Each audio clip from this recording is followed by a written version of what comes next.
Well, good morning, everyone. Welcome to the study this morning. Continuing to study Judges, just finishing off the fall of Abimelech. But before we begin, can you join me in a word of prayer?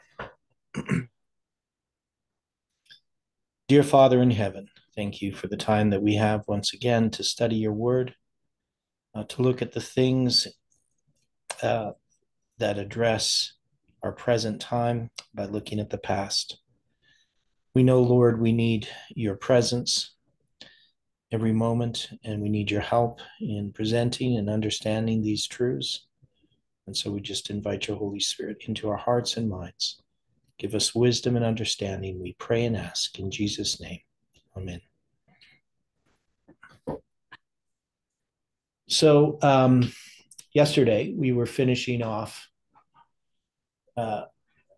Abimelech, not literally, but we were at least looking at his demise, so the downfall of Abimelech.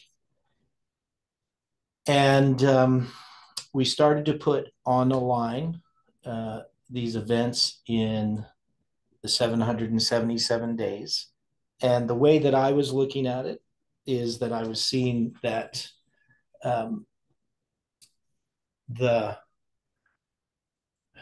the line is addressing the 273. Now somebody asked me the question on WhatsApp. They sent me a question asking who first presented the 273.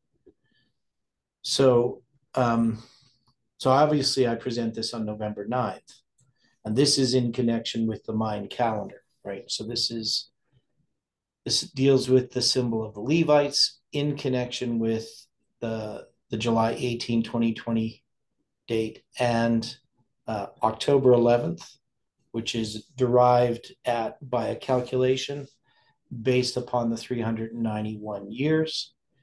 And then I also get April 26, 2020. Or no, pardon me, that's going to be May, because that date I haven't put in here. So I'll just do this again. So when I search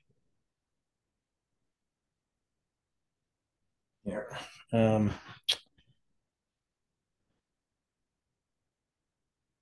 guess what I could search, what's the simplest search here? Well, I guess if I put October 11, that will be an easy search. So that doesn't show up too much. So the other date is April 9th, which is March 27th, 2021 on the Julian calendar. So these two dates, the center date of those two dates is July 10th, 2020. And so and I haven't put that date on there yet. So when we mark these dates, what I had done is I had put this April 26th, 2020 date, and this July 10th, 2020 date, and there's an October 11th, 2019 date that's not on here. So anyway, that's why I had placed this. Let me think here again. So if I do that again, that's going to be 2021, pardon me, April 9th, 2021. So the April 26th, 2020 date, why did I put that on here?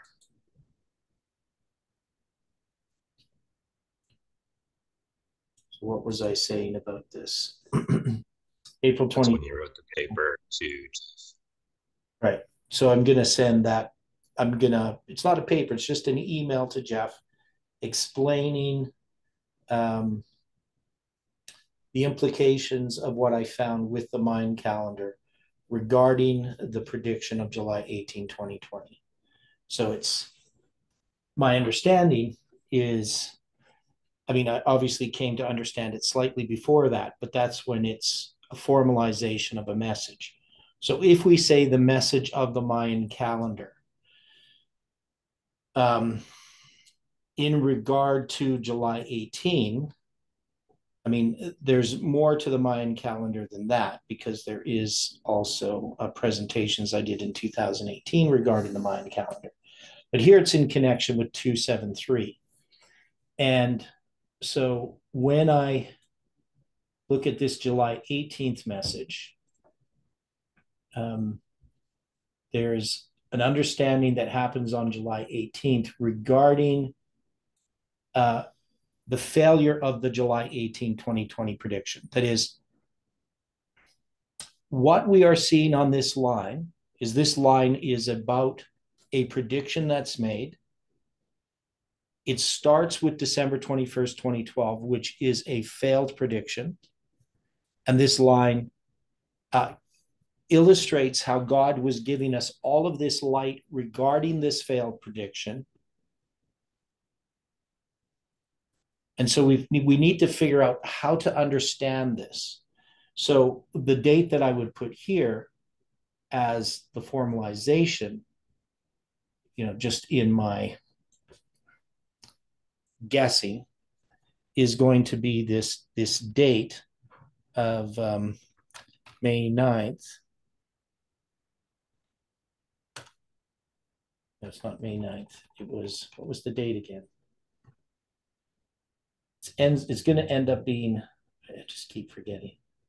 What was the date? April 9th. That was it. April 9th, 2021.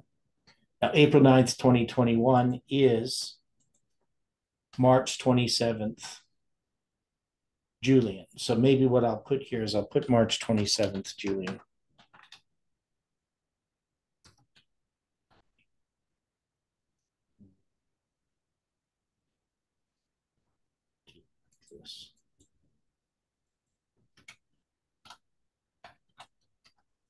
There we go. For some reason, it's not working. I'm not sure what's going on.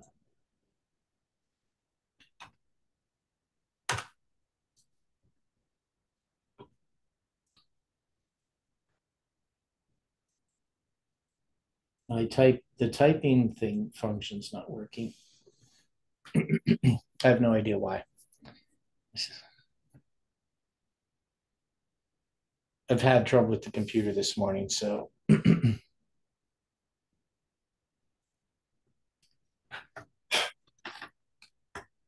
see any jammed keys or anything like that.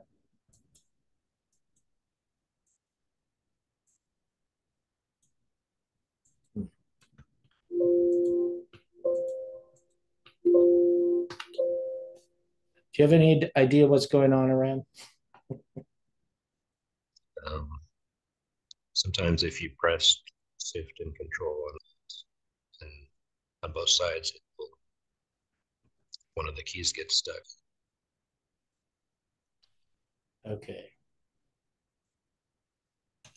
Okay, it somehow fixed it. Not sure what it did.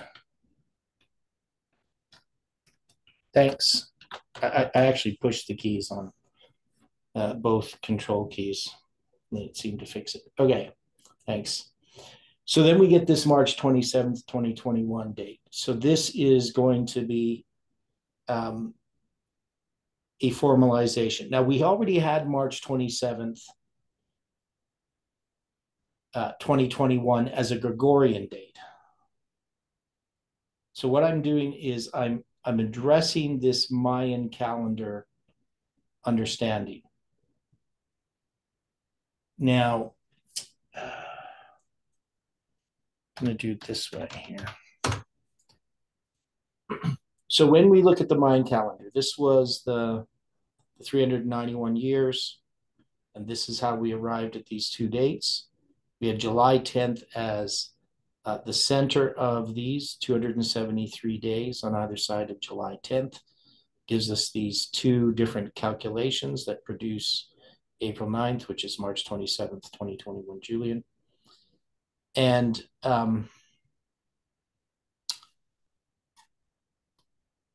we also had, of course, the 273. So there was, trying to remember, I know there's something I've forgotten about. Okay, so Well, that was the other thing about March 27th, Julian, that is significant. So there's the thing I forgot about.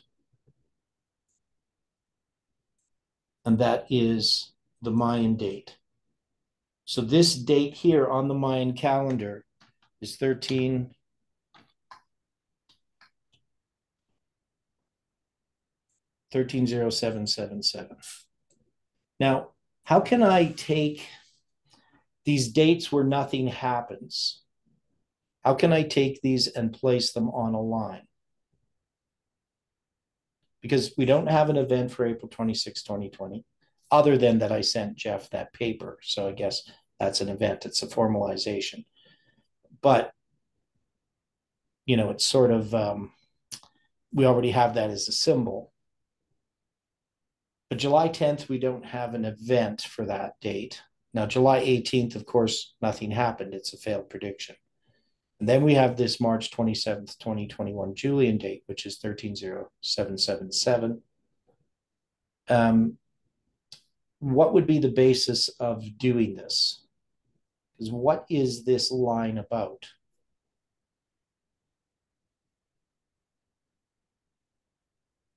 Because who is Abimelech in the context of our time in this prophecy?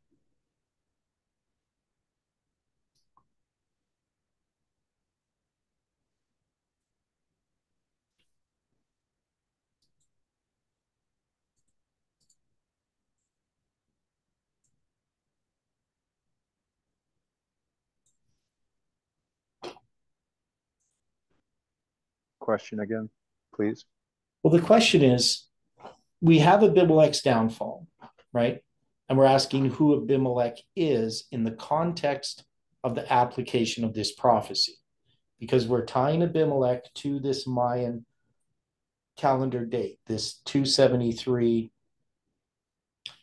study, two of them that were presented on November 9th, 2019. And we're saying that that's what's starting this.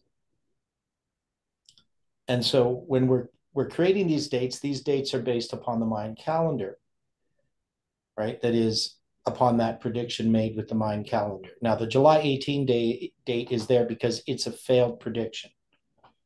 And so a second message arises on July 18th in regard to this movement, in regard to the downfall of Abimelech. So this is what I'm trying to say, that Abimelech represents a message, and this message is attached to stuff, right? To people and ideas. It's not just a single message. And it has a downfall, right? Because this isn't a person, or it's related to part of a message in our movement.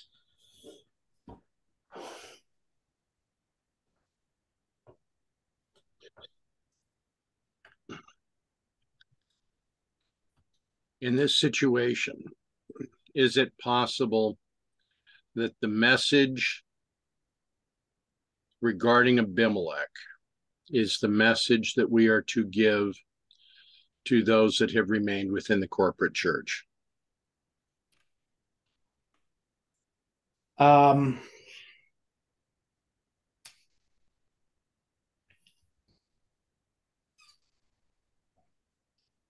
Okay, I'm trying to understand how that would relate to something within. So the message that we were supposed to give to the church? Well, we've given a message that was supposed to be given to the church that the church had chosen to cover up, and that was July 18th. Okay. Now, the message is given. The church chose not to accept it. The church has gone on its own way.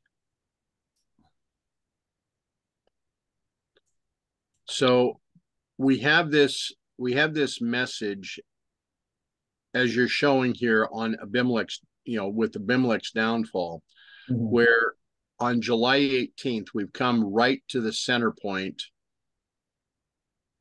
And at this point, we have many that are saying, yes, Sister White said this, but we should never have made this public.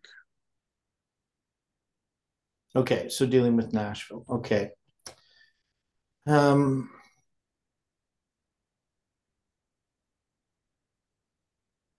Okay, well, that doesn't, I can't fit that into what I'm thinking.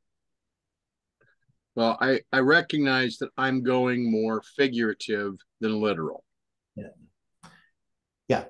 So the way that I would look at it is that Abimelech's message is related to the message of time, right? Specifically of events that are predictions that are failed predictions. That is, November 9th and July 18th are both failed predictions on our line. But we also have December 25th. Now, it's the Mayan calendar that's presented on November 9th, 2019 at the School of the Prophets, right? So, and the number there related to it is this 273. And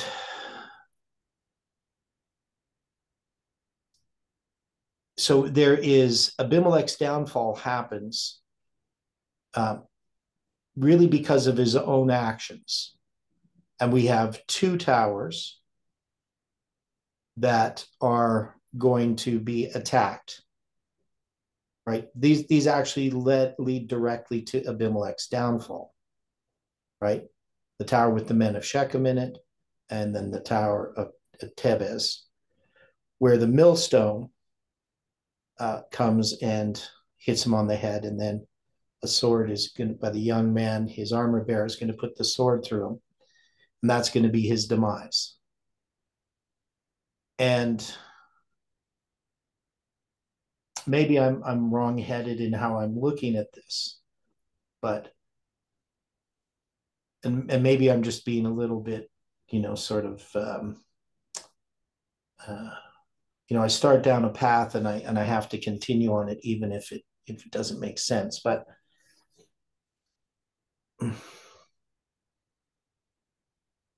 yeah, so March 27, 2020 is the 130777. You're right. So I got that wrong. So this March 27th, it's just, yeah, because that wouldn't make any sense, would it? So I'm going to get rid of that. So it's just March 27th, Julian. Right. Okay. Thanks for that, Aran. So I'm just correcting something here. But April 26, 2021 is 130888. April 26, 2021. We have March 27th, 2021, Julian. And it's March 27th, 2020. That is 130777. And then we're going to put December 25th at the end. Now, is December 25th a failed prediction?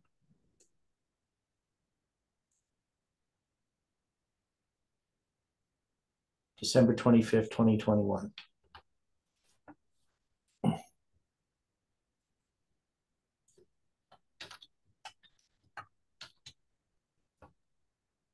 Why would it be a failed prediction? Well, I'm just asking the question because we had 3 dates in our line, right? We had the November 9th and the July 18th, and both of those are failed predictions. And we predicted the Sunday law on December 25th, 2021. Now, we did have Stephen present the 777 years from 457 BC to 321 AD, where we have the Sunday law on March 7th. And so this was something that we should have noticed long before, but we didn't. So the 777 years come at that time. And then Colin does his presentation to try to explain the Trump, how we can understand the Trump prediction, right? So I mean, we didn't really predict anything on December 25th, 2021. We did say that it was the Sunday law, but we knew that it was a symbol of the Sunday law, not the actual Sunday law itself. And when Jeff did that, so when we had taken the line and we had ended the line with the Sunday law, with the 20th day of the 9th month on the biblical calendar, we should have seen that we were actually creating a line that was typical. That is, we had, so I'm going to have to draw some stuff out here. I got too many ideas going through my head on how I understand this. So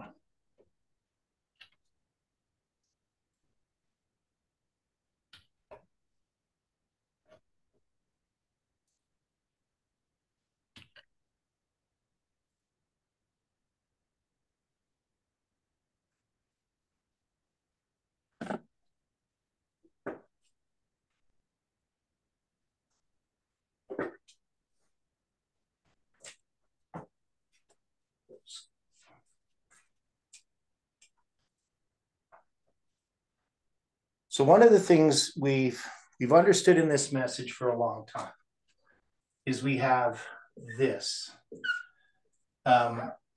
First day of the first month, fifth day of the fourth month, first day of the fifth month, and 10th day of the seventh month. This is April 19th, July 21st, August 15th, and October 22. So this is Millerite history. This is the template by which we compare all of our lines. Now we also have this as 9/11, midnight, midnight cry, Sunday law, right? And of course, we can take our line, and when we originally created this line with 11/9, so I'm going to put 11/9 here. We had 11/9 as being midnight, and then we had the midnight cry as being July 18th, and then the Sunday law as December 25th, 2021. But really, this would have made much more sense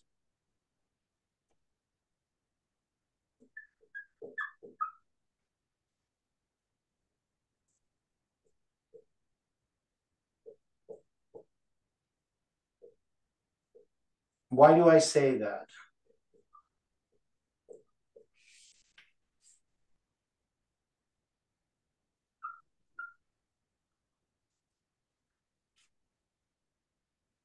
Why would this have made more sense?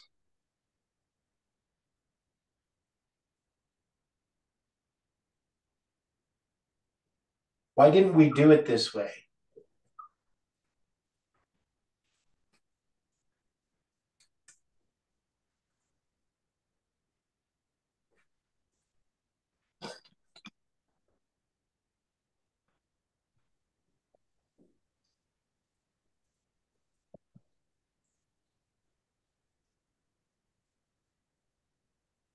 I'd not considered it in that way before. Okay. So one is we had this idea because we didn't understand how to look at the lines, right? So we knew that we had, one is this was going to be Raphia, and this was going to be Paneum, and Raphia and Paneum were midnight and the midnight cry. But we knew that we already had multiple lines. Now, one of the things that we did as time moved on, so once 9/11 had passed, had we moved the symbol of midnight to July 18th and the symbol of the midnight cry to the Sunday law, had we done that? Had anybody tried that? I don't think so. Stephen? Stephen's listening. Not my memory. Okay. But we did try to move Paneum over to here, didn't we? That we tried to make it a period of time.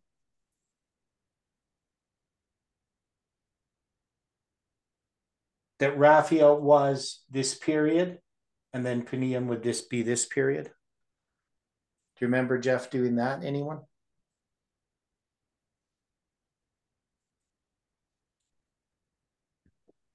Sounds familiar. Okay. So we did. We tried to figure out, because 9/11 didn't fit the idea of Raphia, because this was supposed to be the king of the south defeating the king of the north, and that didn't happen. And like the Millerites, we just, as things weren't fulfilled that we thought needed to happen, we didn't change our scenario. We just ignored things, right? Now, I believe that this is Raphia and Paneum, because people have asked me this question. And I said, well, yes, this is still correct. But that's on a different line. And we still haven't sorted out what lines we have in our history completely.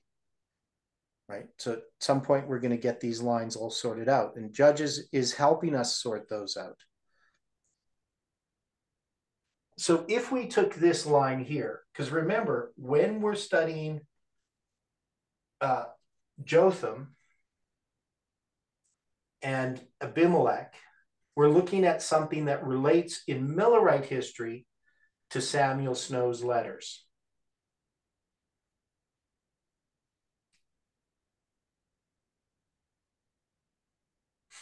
Now, we have the prediction before midnight. So if we have the prediction before midnight, we know that the prediction before midnight in Samuel Snow's letters is July 18th. So here I have midnight as July 18th. So this is some line. This line exists in our lines because we've already done this with 11-9, right? We say that 9/11 and 11-9 are the same symbol. We just flip them around and we can have another line. And so this line here is, I believe, the line that we were actually dealing with when it came to the July 18 prediction. Now, if this is midnight, what does that mean regarding our message? Because we have a failed prediction here, right? This is a failed prediction. Now, we never predicted anything for March 27th, 2021. It was always a structural date, but it was symbolic. Now, so I asked a question at the beginning. Does anyone know where we got the symbol 273 from initially and who presented it? Because somebody asked me if it was Tess. About the 100 Days of Prayer, Levites, huh? Okay, well, yeah, but we had it back in 2018. Stephen? Was it Tess? I think it was Tess was doing a study in Acts 27. Okay. Yes. So we didn't have the symbol already from Numbers 3?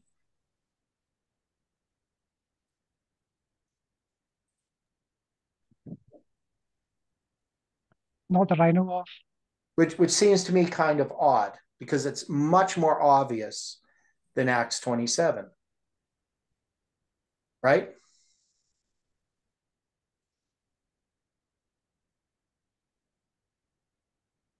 Because Acts 27 doesn't even, there's nothing there that addresses the Levites. There's nothing there that we would be able to, if we were just looking at it with the knowledge we have, I don't see how we could get 273 out of Acts 27 without first having that as a symbol. You understand what I'm saying?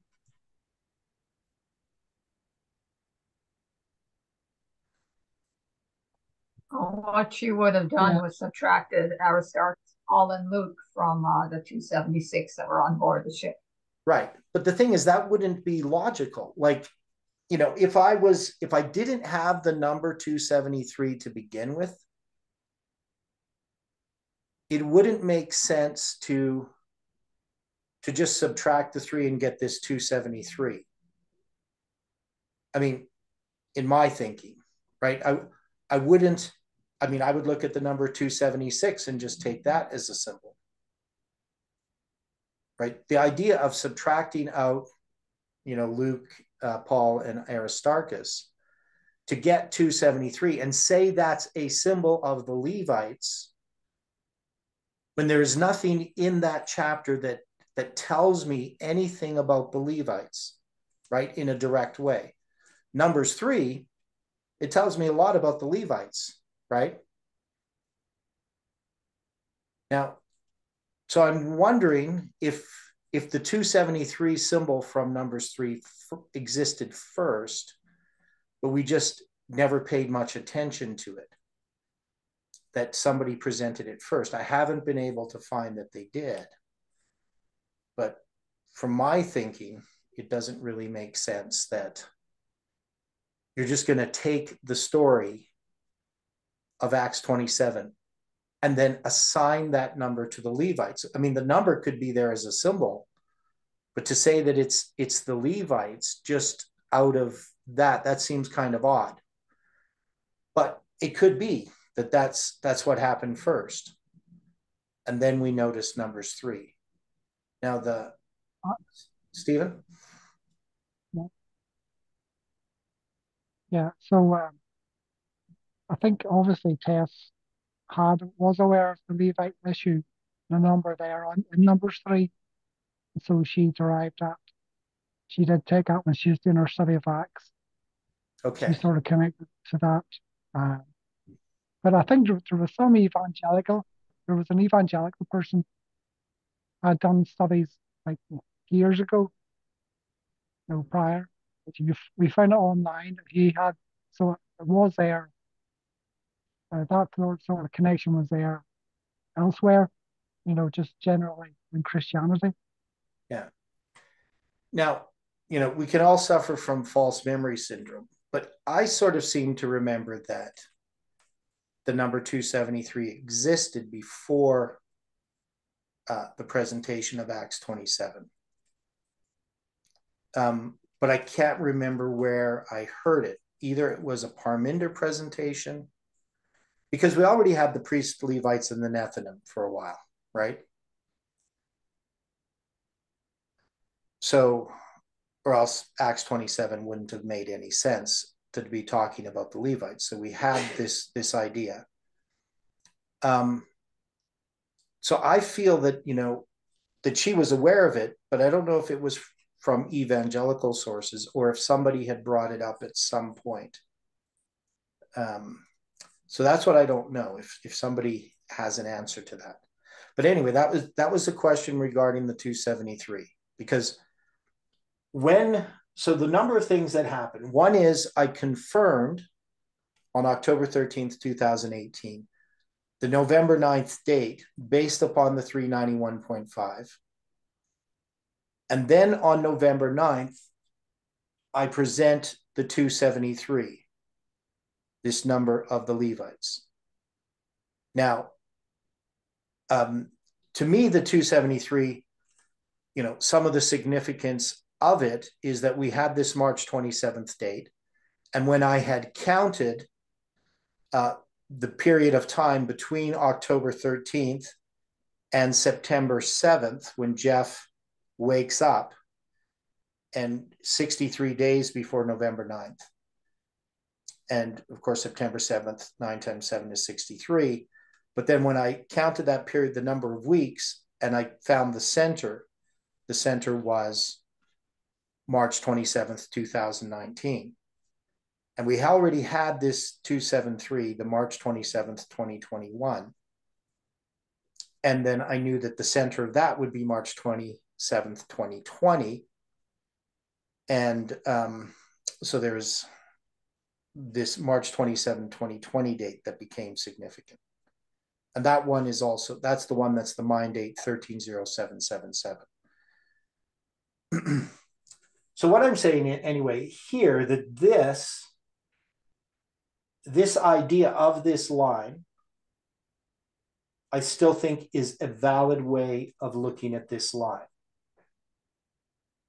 That this midnight is a midnight that relates to the March 27th date, right? Because if you think here that I presented 273 as this symbol, and this date that we already had is connected to 273, and this is the center of that, so that's midway, right, between these two dates. And then 273 days from that date, we come to December 25th, 2021. This would give us this line, right? So this line to me would make sense. And this being the Sunday law, in this line, we say this is the Sunday law because we already said it's the Sunday law. But in this line, it's the Sunday law.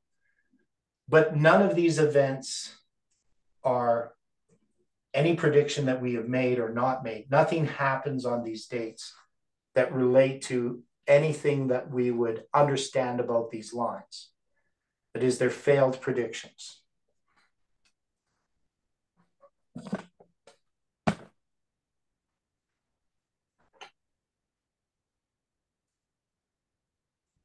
So that should help us a little bit in understanding what Abimelech is about, right? This fall of Abimelech. It has to do with this message of these predictions themselves, because that's what I've been struggling with here. So if we say that Abimelech's downfall is more about a specific message,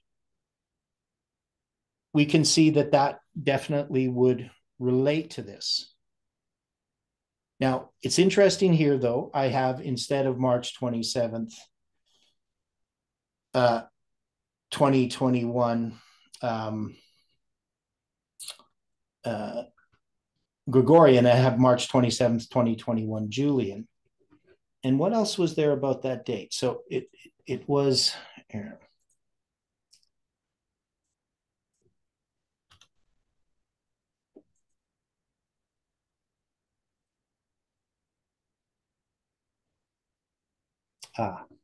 Okay, here's the other thing with this date. What's the biblical date for March 27th, 2021?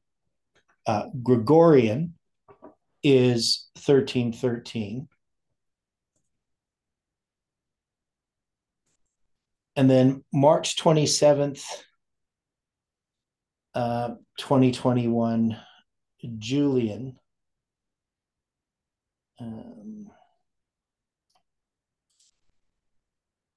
There was something else about it. I don't remember. Okay. Anyway, back to this chart here. So this is about our predictions and their failures. So we can see we have these dates here.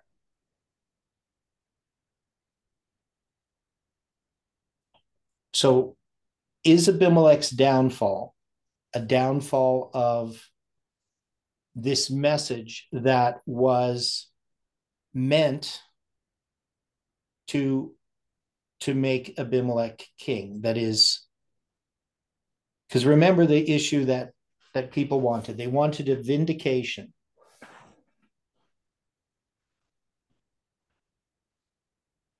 Right?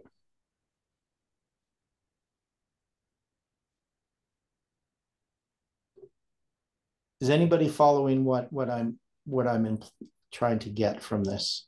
So who we got as trying to be vindicated? This movement. This movement believed that it would be vindicated by Nashville being hit by a fireball on July 18th. Yeah, that seemed to be the feeling. Right. That all these things were going to happen. These events were going to unfold. And so Abimelech is a message that is a message seeking to be king, but it's a bramble, which would describe us.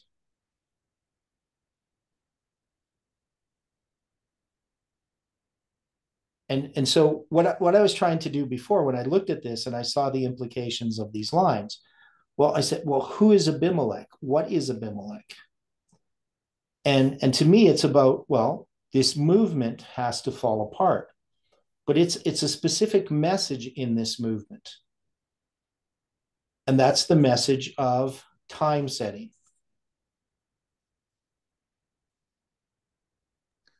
I would tend to agree with that theory. Okay. So in this, so everything that we've said about Abimelech so far is we looked at Abimelech. We said that Abimelech represents a message in this movement,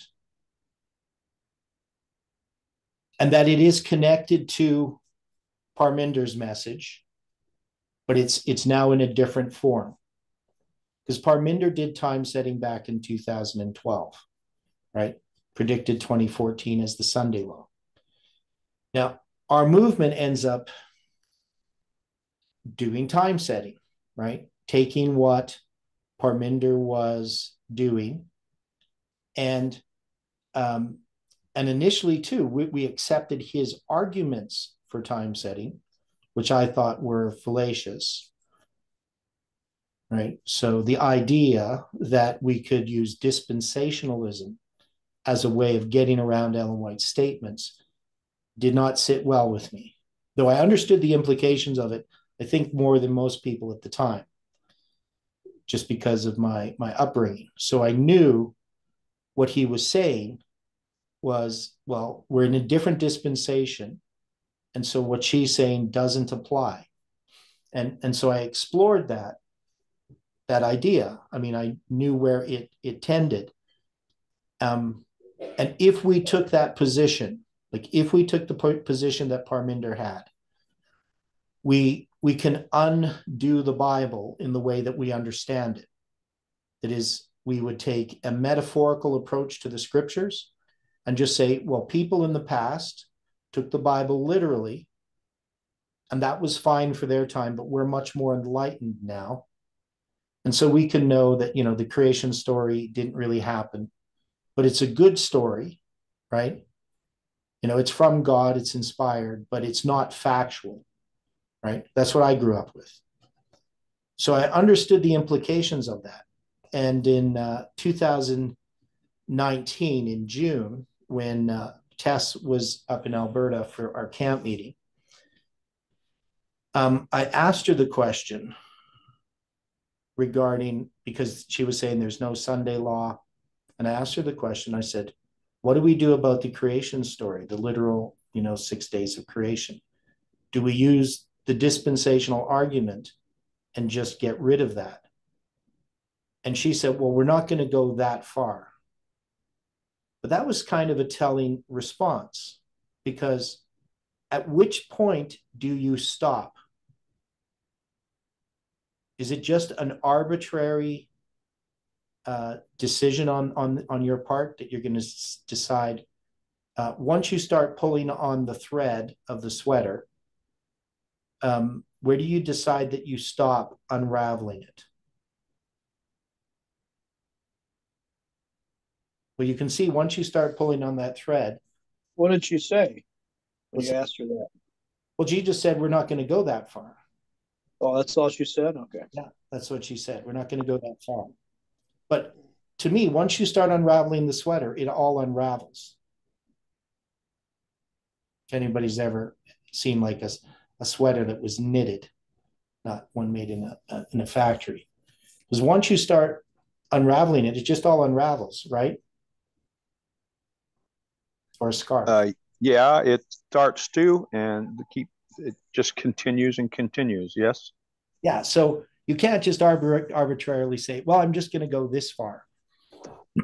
Because once you've laid that foundation of thought, there's no reason that you would stop. So I understood that, right? So I understood that back in late June of 2019.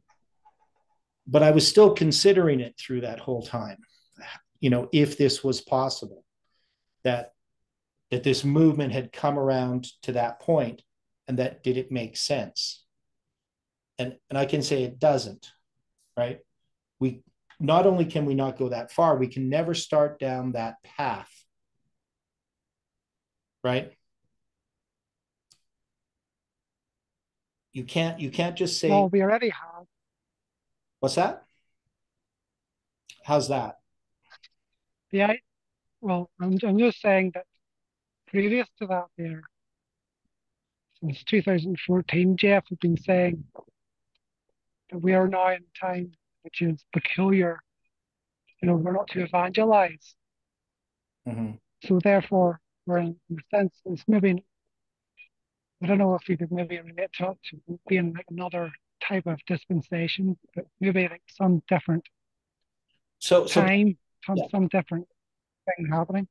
So Parminder used that example as the reason that we could use dispensationalism. Now, I didn't take that as dispensationalism, and I still don't. It's just that in order to do a work, and because this is something I've believed for a long time, so long before Jeff ever suggested it, I believe that our church, in their public evangelism, was simply making people twofold child of hell than they themselves are, right? That is, they search sea and land to find one proselyte and make him twofold a child of hell than themselves, right? That is, you can't call people out of Babylon if you're in Babylon, which doesn't make the church Babylon. The church is in Babylonian captivity.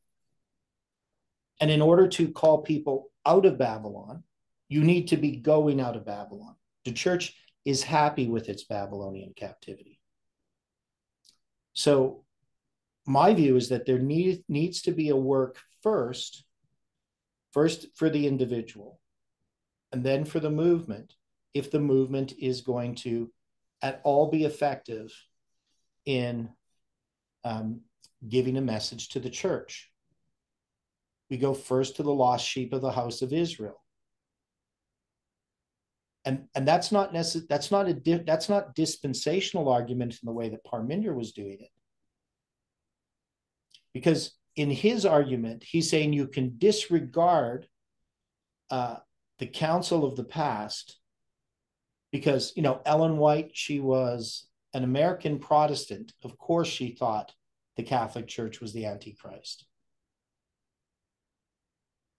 That's not what Jeff was saying at all with the argument regarding at this time, because of the circumstances and where we are in our lives, we know that we have this internal work to do before we can do this external work.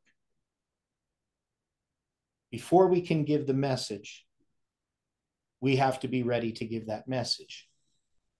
And that is just a repeat of lines. Within a line, it has a different role as you move through a line. So for instance, in Millerite history,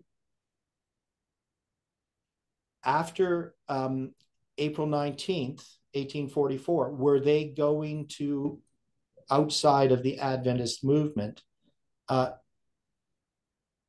find new followers?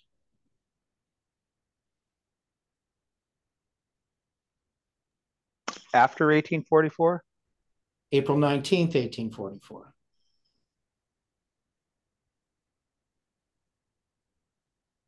After the first disappointment, they were now in the tarrying time. They weren't evangelizing. Their work was internal. They were trying to figure it out. Right. They were trying to figure out, where did we go wrong? Right? Yes. Okay. And even after October 22nd too, they now say, well, there's a shut door. Now, we can say in a limited way, they were, reaching out to people. but not really. There, if you look at their camp meetings are all Adventist camp meetings. They're trying to sort out why Jesus didn't come back in the spring.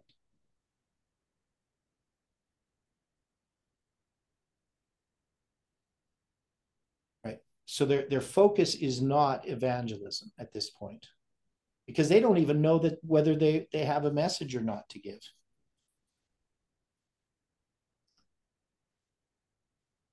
So they had just lost everybody almost.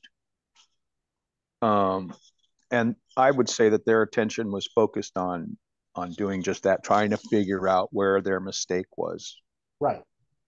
So that tarrying time, it happens after the arrival of the second angel's message. And this is what I'd like to point out that we're doing the very same thing now. Yes.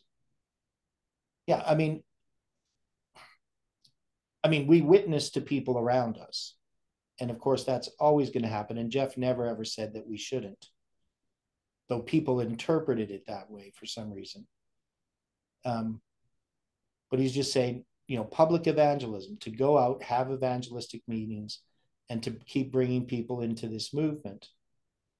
Outside of Adventism, Jeff didn't believe that the line showed that was what we were supposed to be doing. So I wouldn't use it as a dispensational argument. It wasn't our argument that we're in a different dispensationalism and what Ellen White says doesn't apply. He's saying we're in a different place in the lines. We're repeating Millerite history. And so we need to recognize where we are in the line itself. Because we didn't have a message to give yet. Now, some people believed, that the message that we were supposed to give was the 2520. But the 2520 was more a message speaking to this movement regarding where we were in the lines.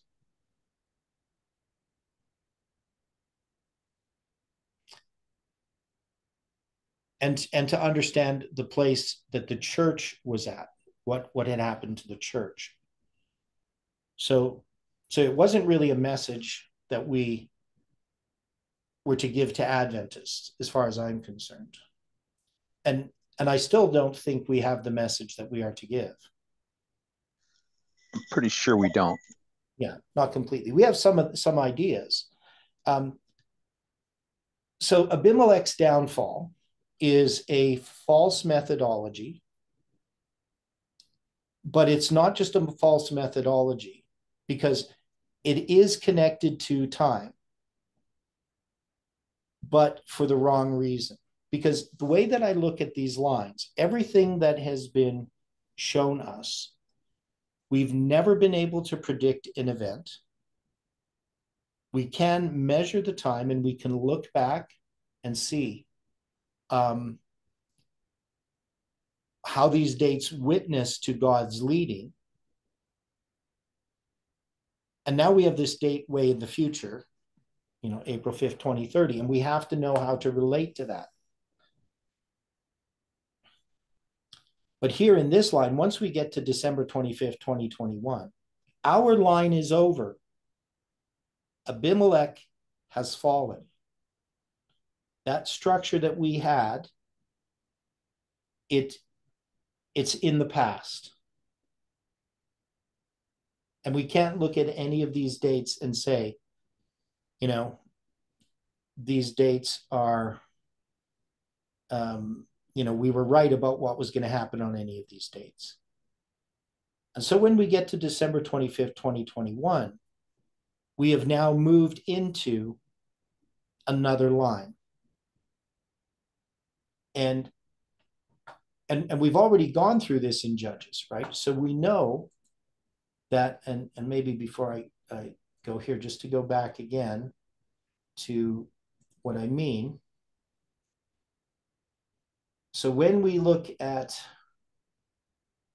the Judges line here, right? Jotham is this message here, right? And we also have to look at Tola and Jair and see how this fits in, because this is the July 18, 2020 waymark. Now, we know that Jotham then brings us all the way to here, right? Or at least Abimelech does. It brings us up to the midnight cry. And we can see that with Samuel Snow's letters, even though the letters occur between these waymarks, Samuel Snow still has a part to play on the formalization and the empowerment of the second angel's message. It's just not a part of his letters.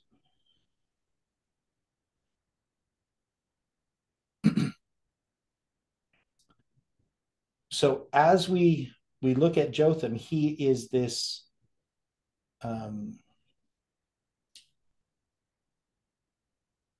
this message testifying to the truthfulness of this line, what this line is about.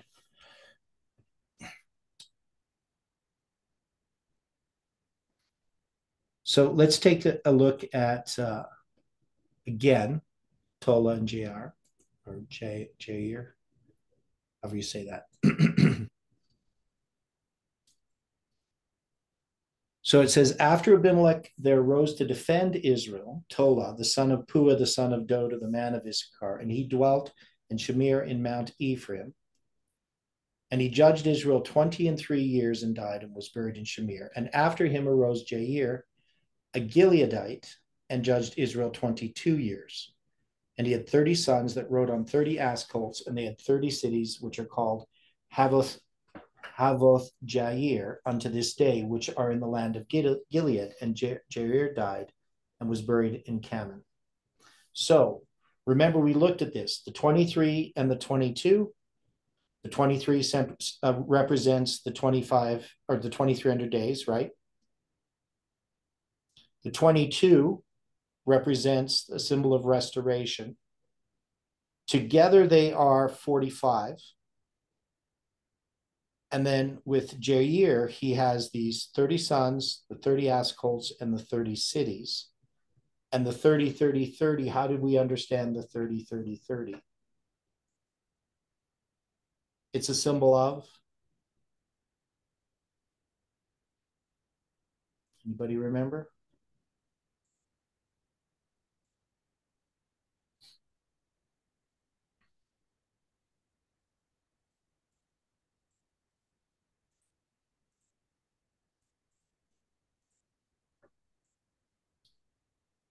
Nobody remembers what the 30, 30, 30 was about?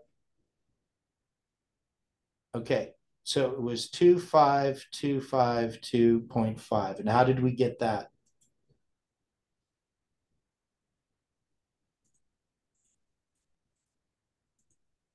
So we just simply divided it by 12. And why did we do that?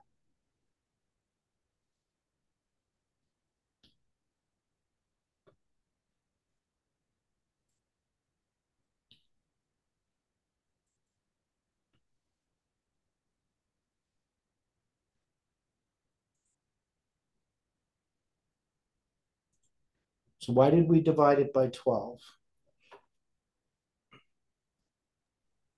Jacob's 12 sons. Okay, so that would be one reason to divide it by 12. So we just have this symbol that we have. Now we used it also in the story of Samson, right? So that same symbol is going to show up again. So we have this number of the covenant. Now, so if we look at these line of the judges and we see this just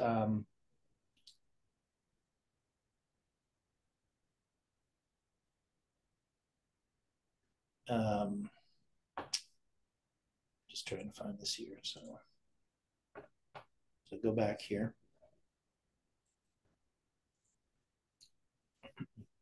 So remember, a covenant is a prophetic mirror, a waymark, right? It's the center waymark of a prophetic mirror. That's where the cross is. And so if we have July 18, 2020 as Tola and Jair. That's the second angel arriving, and it's the center, symbolically, of these 7 waymarks. And so the number of the covenant, the symbol of the covenant, is the number 12 because of the 12 sons, but also the 12 disciples and the other 12s that we have. So, so we can see that Tola and Jair here in this center. Now we know we're going to also have it with Samson, the 30, 30, 30, when the third angel arrives. And the 2, 5, 2, 5, 2.5, which is what you get, symbolizes that the division of our line, the 252 days to July 18, 2020, and the 525 days to December 25th, 2021, right, that we would have in our line. Okay.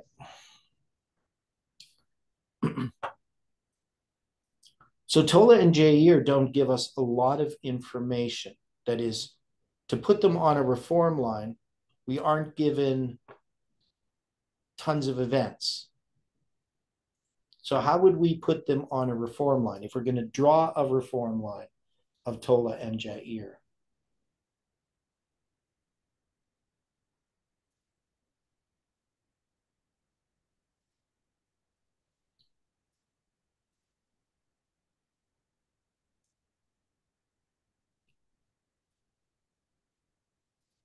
What would we do?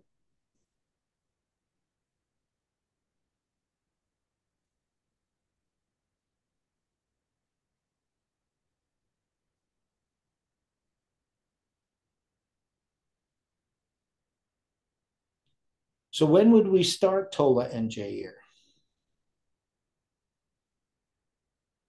Because we're zooming in July 18, 2020. Yep.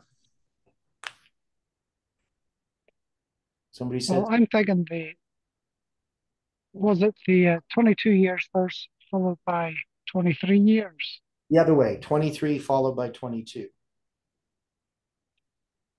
Okay. So it seems like a mirror to me of the 220 followed by the 2,300 days. Okay, right. 677. Okay, so this is an important point that you're bringing up here. So what you're arguing is that we have, with the 2300 and the 2520, there's 220 years that are the difference from the beginning because they both end on the same date, right? And so the 2300 days represents, or the 23 represents the 2300 days, the 23 years. And the 22 represents the 220. So together, they're the 2520. Right?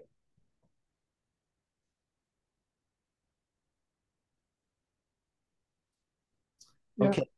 And that, now you said that brings us back to 677.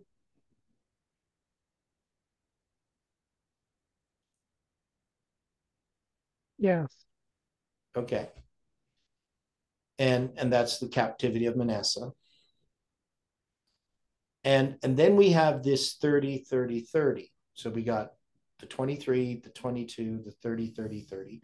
And we can understand that the 30, 30, 30 represents to that line of the 777 days. And it can show July 18th as the waymark because 252 from November 9th to July 18th and 525 from July 18th to December 25th, 2021. And so that would mark July 18th as Tola and Jair. It's a double waymark, right? So it's the second angel's message.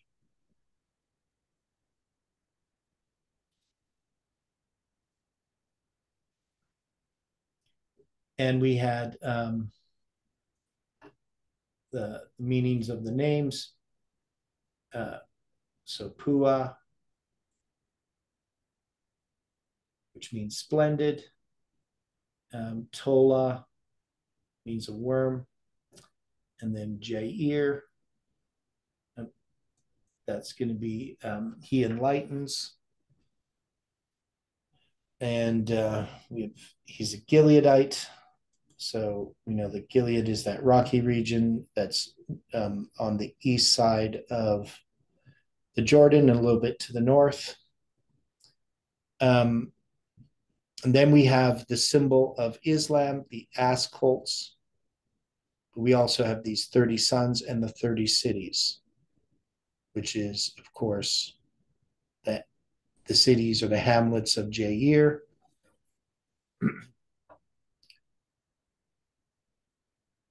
Okay, and then he's buried in Kaman, which means raised.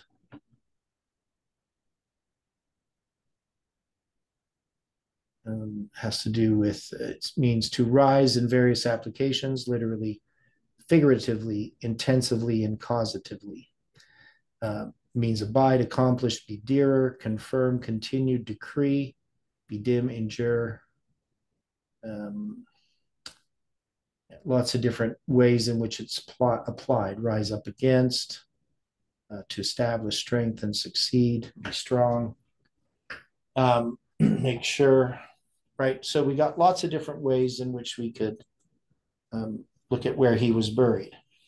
Now, we also have Judges 10. The 10:1 relates to the first day of the 10th month, but it can also refer to the 10th day of the first month, right? So it can relate to when they cross the Jordan, and it can also relate to when the divorce begins. And the crossing of the Jordan represents baptism, so that can relate to 9/11 or to 11/9.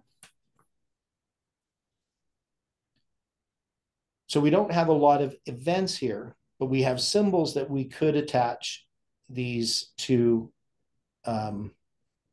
align.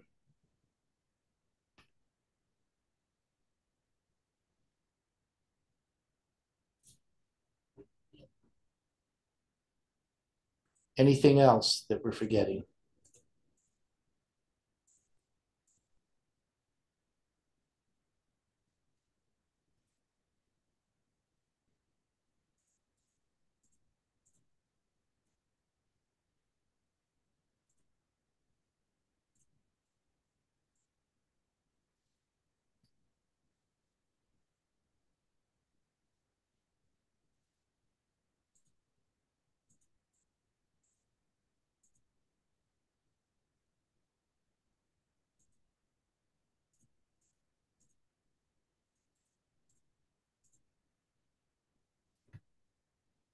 No other thoughts on any symbols here that we're missing?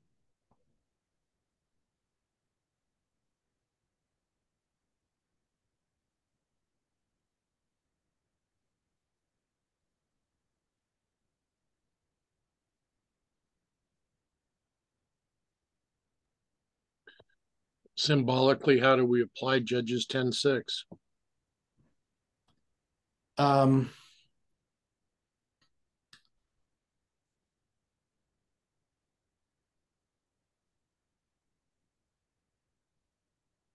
Well, that's going to be relating to Jephthah, but so why do you bring up 10:6?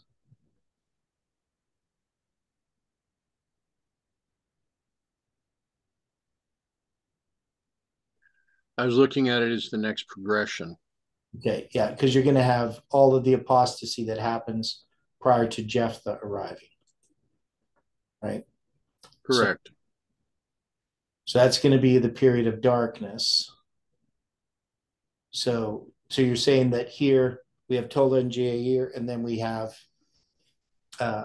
further disobedience and oppression after July 18th. Correct. Okay.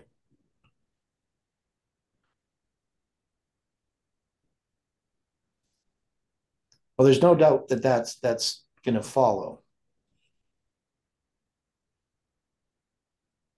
So the question though is, how do we take Tola and Jer and put it on a line? We know it's July 18, 2020, because we could see that in the symbols here. And it relates to the 2520 and the 2300 days. So time prophecy. And so these messages, there's two messages here.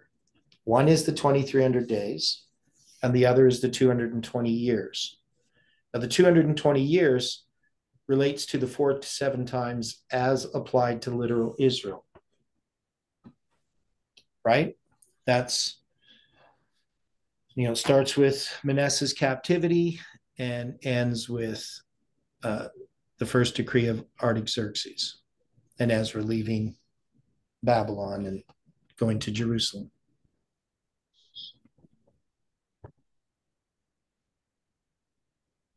So how do we get this all connected to July 18th?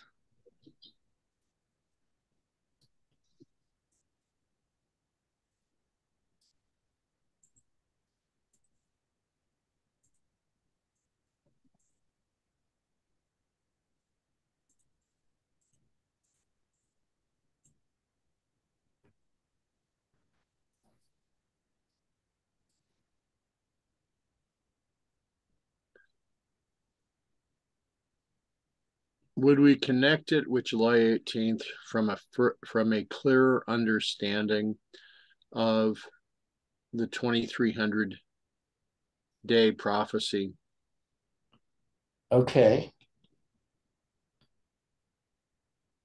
So we know that July 18th is the disappointment. Right. Right. So we can relate that to the end of the 2300 days. So I think that's a good point. But then we have also this period of restoration. The symbol of 22 represents restoration. We know the 22, if we think about its primary applications, initially there's 22 generations to Jacob entering Egypt, right? There is 22 years from Joseph's dream until he's united with his brothers. And those are two periods of 11 years.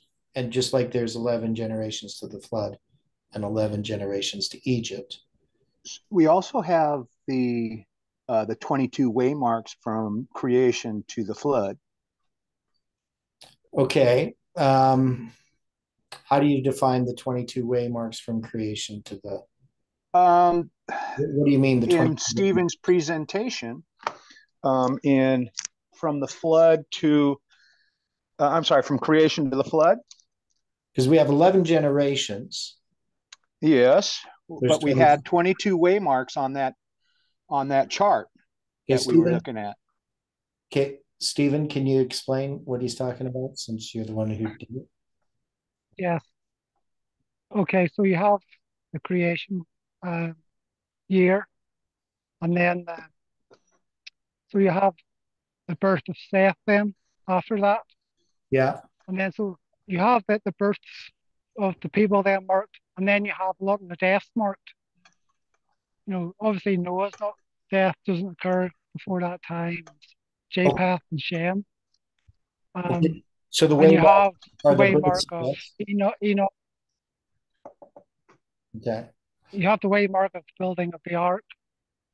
So if you just add up all the waymarks of the deaths, the births of the ark as well, of Enoch being taken, you have a total, the 22 waymarks will take you to the flood.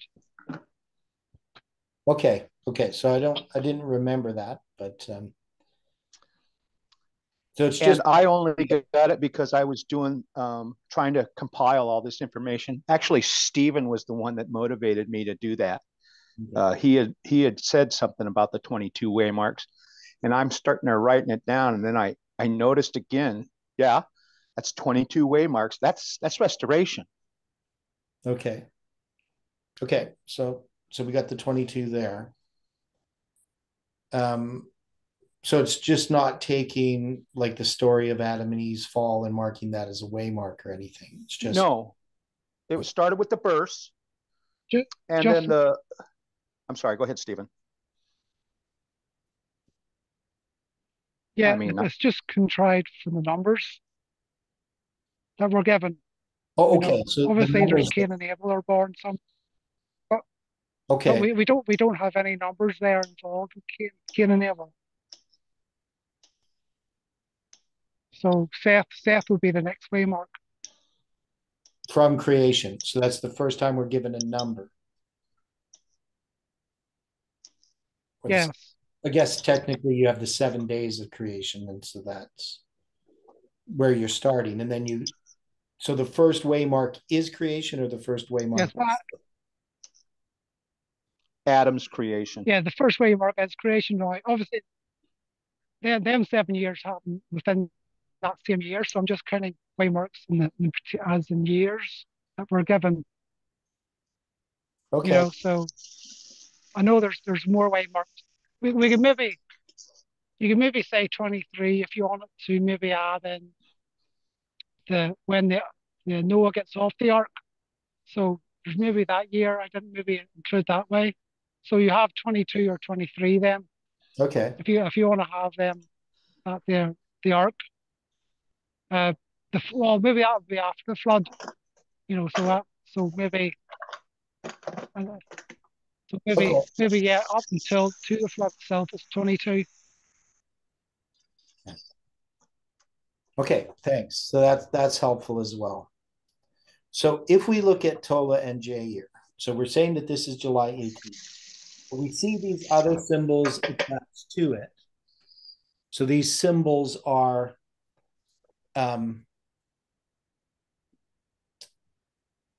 they tie us to these other lines, right? So that we can take these lines and address what this 22 is about. So we have the 23. So that's the 2300 days. That's going to end, October 22, 1844, the Great Disappointment. We're taking July 18th as a parallel to that. And then we have the 22, which is a symbol of restoration. And we have all of these examples of the 220, the 22s. So, and they're usually 11 and 11, but not always, right? So obviously the 220 years, I've never divided it into 110 and 110. Now we also have that with 9/11 as well because of the Twin Towers, right? Because what's it about the height of the Twin Towers? It's this number of stories. Are they 110 stories each? Yes. Yeah. Yeah, so that's where, so there you have an 11 times 2, or 110 times 2 to get the 220. So this symbol shows up again and again. And, if I was going to take this line of Tola and Jair, what we have to recognize is what is the period of darkness and what that means. So it doesn't tell us about any oppressor. Tola and Jair are judges, and they're judging after Abimelech has died. Right? Tola does that for 23 years, and then Jair for 22. Also, Joseph lived 110 years, we know. Mm-hmm.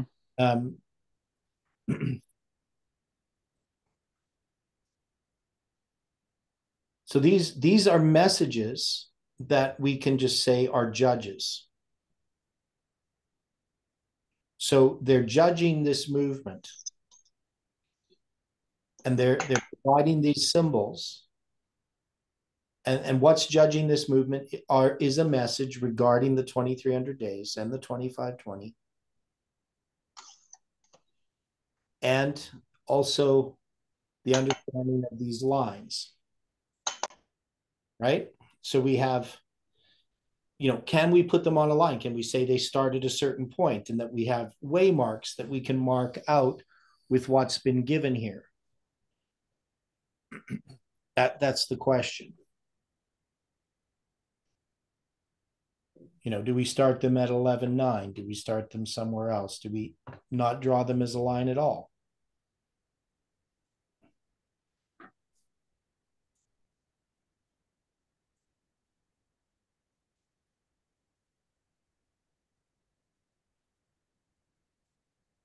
Well, I kind of remember how you came up with certain dates.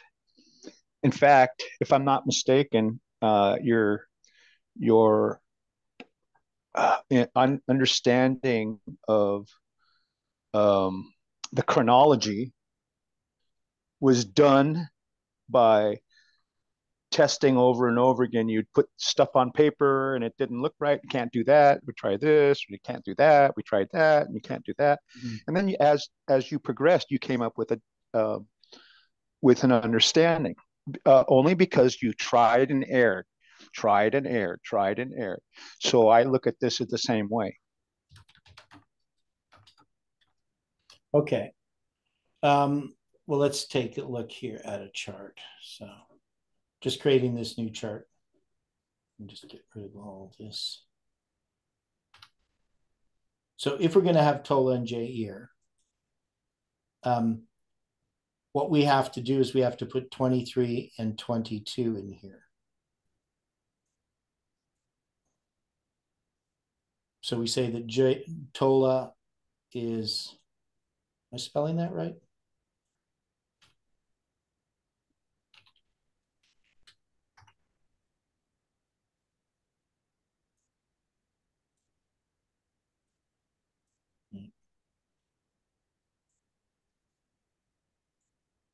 Of course, we're not going to have it being 7 years.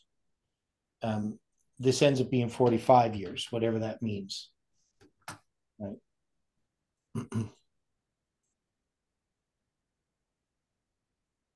you got these 45 years, you have 23 years and 22 years. I don't know why I put it. Right? And this is like the 2520, but a mirror of it. So instead of 2,300 years and 220, we got 23 and 22. Of course, 2,300 has 2 zeros and 220 has 1 zero, but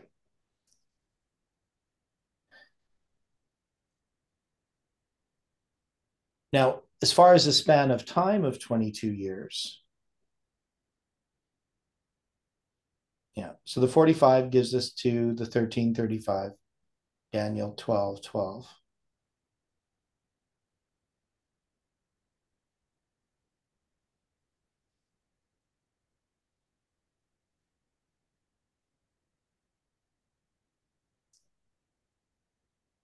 So how do we relate these periods of time?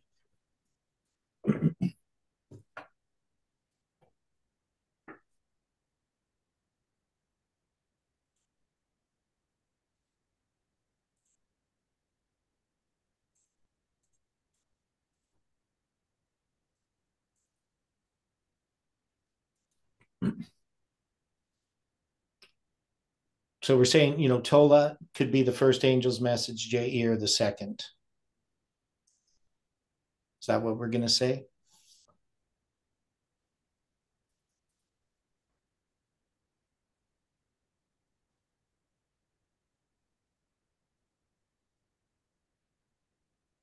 And then when did the second angel arrive?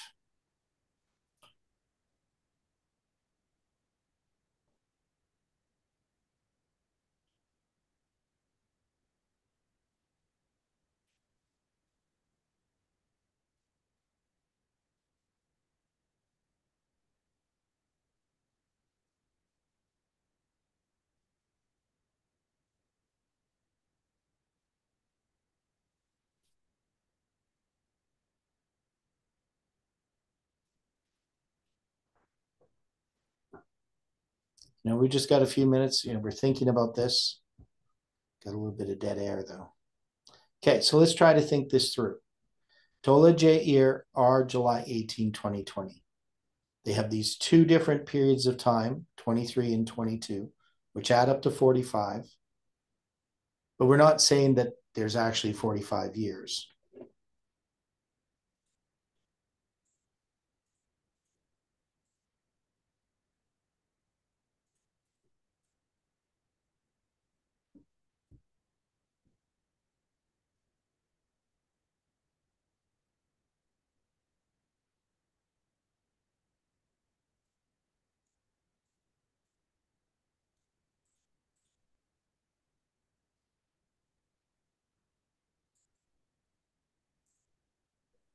As I'm thinking through your question, I'm also having to consider if this is not another type of a chiastic representation, because when we get to 677 and then 457, we have the 22 or 220 followed then by the 2300. Yeah. Here we have the 23 followed by the 22. Yeah, and that's what Stephen pointed out. So the 2300 and the 220 making the 2520.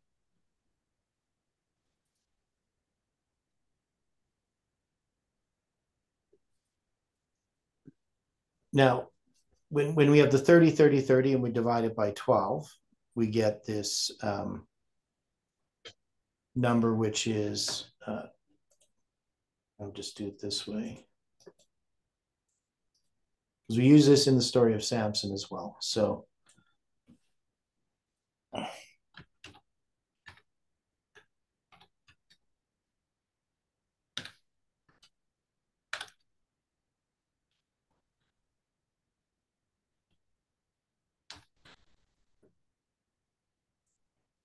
right, so we get this number, and this gives us then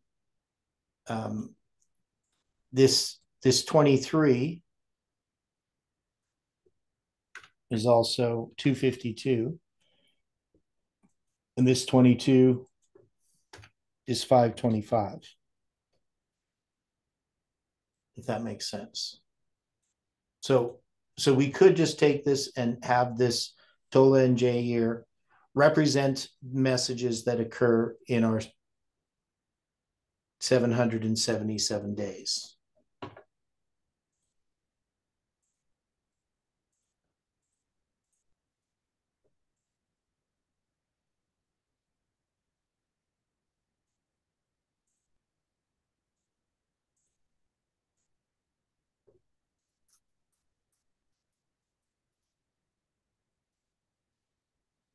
So, these are just things we're throwing around here. We're going to have to look at this tomorrow. Right. But there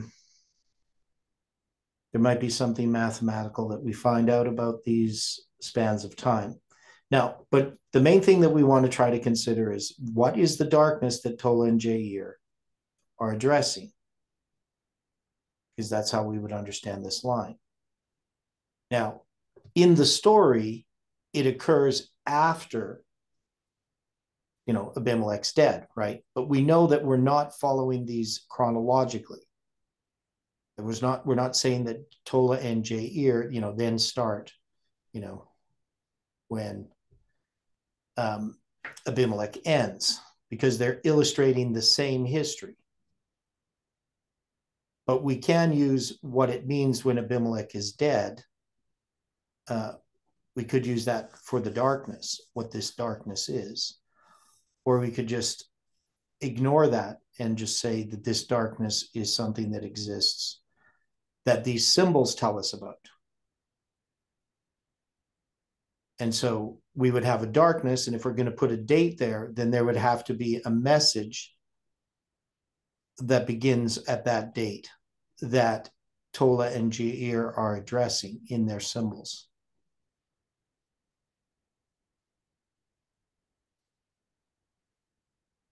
Now, the fact that they're just judges, that they're not dealing with any particular enemy. A judge is a civil judge. They deal with disputes. And so they may represent something having to do with what's in our history. Anyway, we're going to end there. So it's a lot of things to think about as usual. But we are making progress in understanding these lines. Okay, let's close with prayer. Dear Father in heaven, we thank you for this day. We ask for your care and protection. Help us to think about these things. We pray for those watching the videos and those that have participated.